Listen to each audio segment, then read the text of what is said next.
Assalamualaikum. Ada on the way balik ke Besut Terengganu, nak sambut raya ke sana.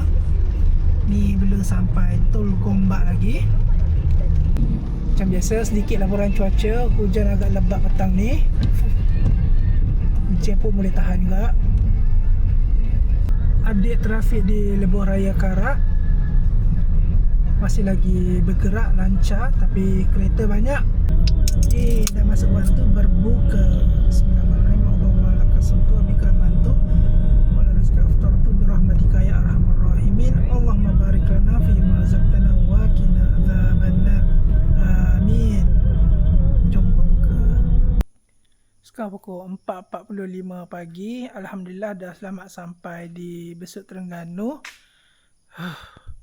Ni perjalanan lalu Lebuh Raya Pantai Timur 12 jam, tapi tolak 2 jam sebabnya pukul 2 tadi aku berhenti untuk tidur sebab dah sangat barai. Memang dah tak boleh drive lah. Terlelap sampai 2 jam. Ingat nak lelap sampai 1 jam je. Lepas tu rupanya dah 2 jam. Ya tak apalah, janji sampai dengan selamat sekarang. Alhamdulillah.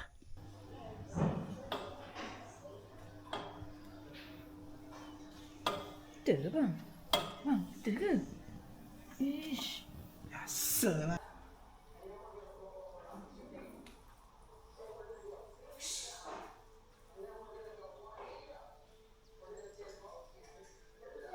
Jom tengok budak-budak tengah main bunga api.